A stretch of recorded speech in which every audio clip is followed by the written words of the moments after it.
What is up, LA Football Network? This is Will Decker, one of your hosts out here. Super Bowl week.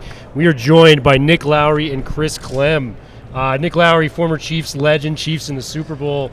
A lot of fun stuff to talk on there, and I'm excited to be talking about Overwatch, too, your guys' mission out here on Radio Row. First and foremost, how you guys enjoying Vegas thus far? Well, I've been to Vegas a few times, but it's extra sweet. Last year we had it in Arizona, and the Chiefs were there and won, and here we are back again. It's kind of a miracle. It's kind of a sense like you got a new life. It's so inspiring to see the way the Chiefs came around right when they had to in the playoffs. Yeah, and multi-time Pro Bowler right here. You know, our buddy Chris, Chief Patrol Officer of the U.S. Border Patrol. I mean, that is an incredible title. I want to talk to both of you guys about how you got involved with that. I'm going to start with you, Nick. How did the game of football come to you? You were a multi-time Pro Bowler as a kicker. How did this come to you? I know you went to Dartmouth and things like that.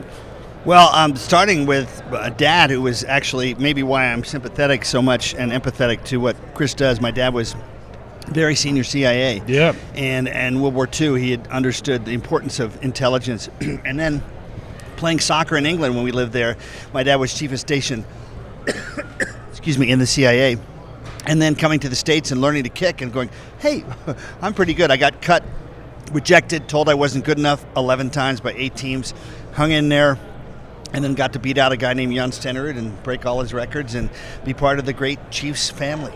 Yeah, and then Chris, how did you get into Border Patrol specifically? What was the line of work that got you to where you were at and, you know, your high-level position in the Border Patrol? Well, I appreciate that question. I was a criminal justice major at Sam Houston State University and walked into my advisor's office and, you know, there was a fax that came across that said, hey, Border Patrol's hiring. Sounds interesting. Federal agency, that's going to be cool, right? I wanted to be, you know, a U.S. Marshal like Tommy Lee Jones was in the movie The Fugitive, Happy and Handsome. But I joined the Border Patrol as a career employee back in 1995. I worked for 5 presidential administrations. I worked all along the southwest border, Washington, D.C., New Orleans, Louisiana, and then really focused in Arizona, where I became the chief of HUMA ultimately before I retired.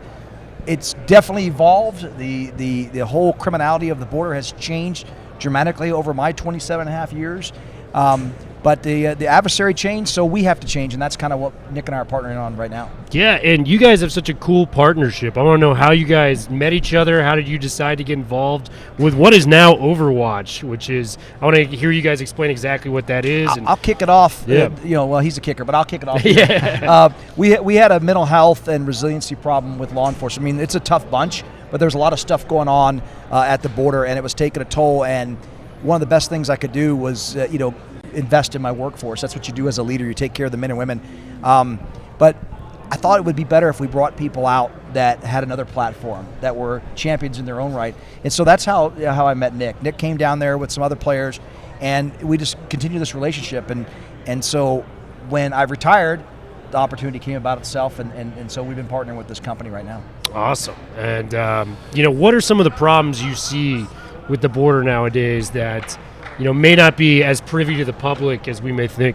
Well, I would say that it's a lot of misinformation, right? Yeah. It's become so divisive, and it always gets conflated to polarizing about immigration, and we need to focus on border security. That is most important, is to secure this border to protect our country and our way of life.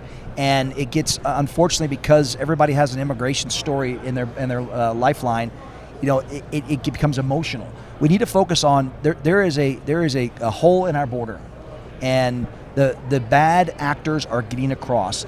They are exploiting migrants that are trying to get away from harm or get a better life, and they're trafficking them in a whole different world that people don't really realize. And that's where we come in now with Overwatch, is to try to go after and create a cyber wall now to protect our country, our companies, our communities, and most importantly, our children. That's what Massive Blue, specifically the Overwatch program, does. It helps law enforcement, helps nonprofits, people that are going out there to try to rescue people and save people from the bad guys. And Nick, I mean, most retired athletes, they kind of kick back, they say, hey, I had a nice career, just kind of count their money and maybe just go play some golf or something like that. You're a passionate person, and you want to get involved with this. What about Chris's plan motivated you to get involved with this at this level? Well, I was a legislative aide to the U.S. Senate before I made it. I always grew up with a dad, like I told you, in the CIA, and surrounded by people that were giving back to their communities and serving. So it was a natural thing to see the kind of overload that was happening for Chris and his team at Yuma. We just had to do something, and it's not about politics. It's about the humanitarian message on both sides of the border. 20 plus Border Patrol suicides that no one seems to talk about. But most importantly, the long-term impact for this country with a lot of people that are unvetted, 250,000 plus kids that are completely unaccounted for, according to the New York Times.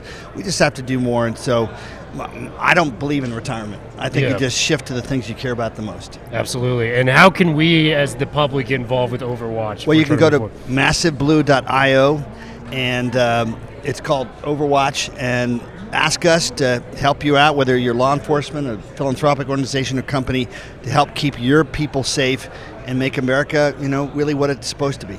Last question I got for you guys: who's winning the big game? I mean, we got to talk about the Super Bowl. You're a former Chief. Yeah. Chiefs in the Super Bowl against the Niners. We're all here for football reasons as well as some other reasons. Absolutely. Well, you're the football network in L.A. Yeah. I just, to me, as good as Brock Purdy is, and George Kittle, and Brandon Ayuk, and Deebo Samuel, and Christian McCaffrey, they're all incredibly good. It's a great team.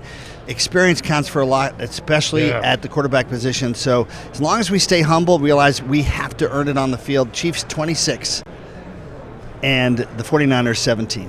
26-17 Chiefs. I like it. You got a prediction, Chris? I grew up in Houston, so I'm an AFC guy. Sure. I was a Chief. I think I'm pulling for the AFC. AFC. I don't know about a score, but I'm pulling for the AFC, the Chiefs. So Chiefs, both ways around. Thank you guys so much for all you do and for coming on to the LA Football Network. We really appreciate it, guys. Thank you.